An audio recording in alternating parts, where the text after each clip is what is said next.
नमस्ते, मैं doctor Prasad Kaspekar, consultant cancer surgeon and director of Sarvasva health. आज हम एक इंटरेस्टिंग टॉपिक पे बात करने वाले हैं जिसका नाम है cholangiocarcinoma. Cholangiocarcinoma is basically a cancer of the bile duct system. अब ये बाइल डक्ट सिस्टम क्या है? जैसे आपने सुना होगा कि बाइल इज द सब्सटेंस या पित्त इज द सब्सटेंस जिससे अपने खाने का पचन होता है, बेसिकली अपने लिवर में बनता है और वो अपने बिलियरी सिस्टम से पहले गॉल ब्लैडर या पित्त की थैली में जा बसता है और उसके बाद through the bile duct it goes and enters the small intestine in the duodenum और वहाँ से उसका खाने में मिलाव होता है और खाना पच जाता है। अब हम बात करेंगे रिस्क फैक्टर्स फॉर कोलैंजियोकार्सिनोमा। कोलैंजियोकार्सिनोमा ज़्यादातर एल्डरली एजेस में पाया जाता है।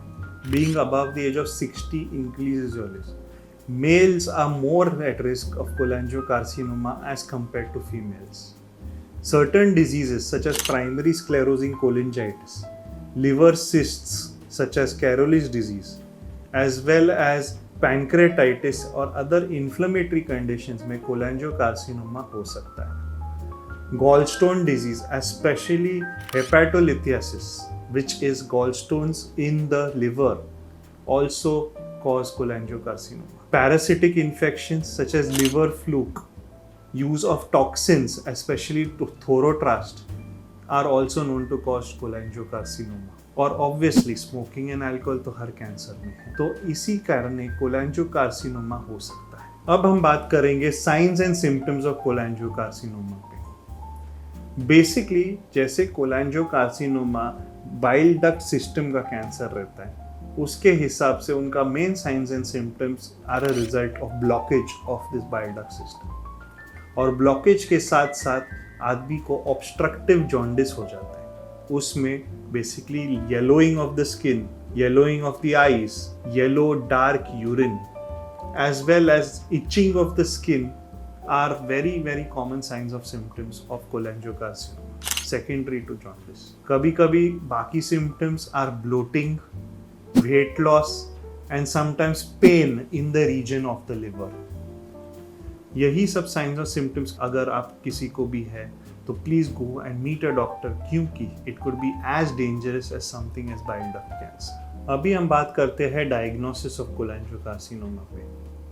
जैसे मैंने पहले वीडियोस में भी बताया था, any diagnosis of cancer has two main steps. First is confirmation of diagnosis in the form of a biopsy and second is staging of the disease in form of imaging. Cholangiocarcinoma में थोड़ा अलग सा रहता है क्योंकि ये cancer कभी कभी काफ़ी अंदर छिपा रहता है। Getting a biopsy for diagnosis can be sometimes difficult. However, अपना diagnostic staging ऐसा रहता है। First, we work up the health of the patient by doing the blood tests such as the liver function tests and the basic blood tests such as your CBC. Once we find that out, we also do something known as a tumor marker and that is CA19-9. जितना ज़्यादा value ये CA19-9 का रहता है उतना ज़्यादा cancer का प्रभाव। उसके साथ साथ the next step is imaging. अभी इमेजिंग के लिए the image of choice is usually an MRI और बिलियरी सिस्टम का MRI को हम लोग MRCP बोलते हैं। उसके साथ साथ पेट स्कैन भी किया जाता है जिससे local disease as well as distant spread can be found out in diseases of the bile duct where the lesion is more closer to the intestine. Sometimes ERCP और endoscopic cholangiopancreatography can be done और वही time पे हम लोग biopsy भी कर सकते हैं। If the disease is located higher up, such as the branching of the biliary tree or at the level of the liver, then ऐसे situations में कभी कभी बायोप्सी हम लोग नहीं करते।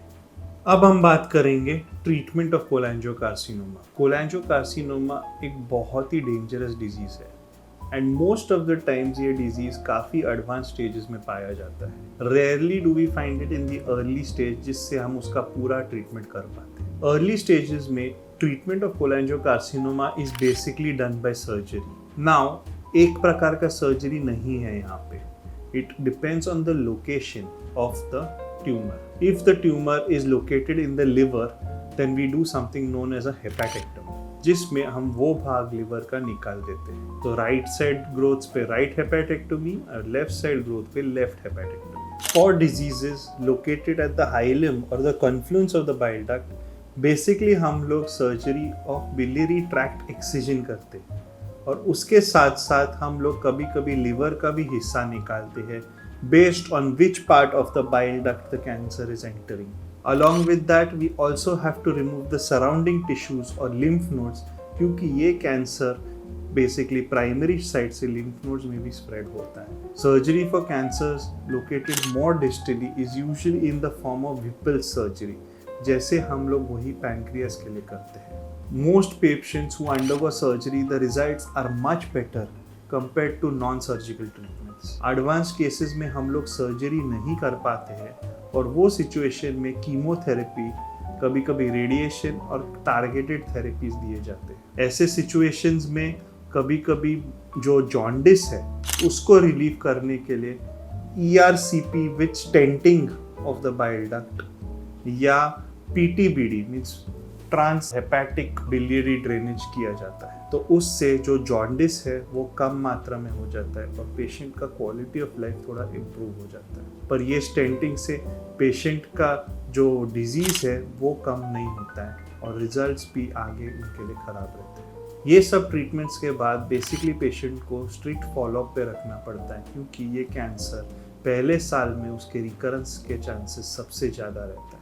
जैसे जैसे टाइम बढ़ता है, अगर रिकरेंस नहीं आता है तो 5 साल के बाद पेशेंट को हम लोग क्योर्ड बोलते हैं. कोलेंजियोकार्सिनोमा एक काफ़ी कॉम्प्लिकेटेड टॉपिक है और मैं आपको ये सब्जेक्ट एक सरल भाषा में समझाने की कोशिश कर रहा हूँ. इसमें और काफ़ी कुछ फैक्टर्स है जो हमने ये वीडियो में नहीं बताया और अगर आपको कोलेंजियोकार्सिनोमा के बारे में और जानकारी चाहिए तो प्लीज़ हम लोग को संपर्क कीजिए और हम आपकी सहायता कर सकते हैं.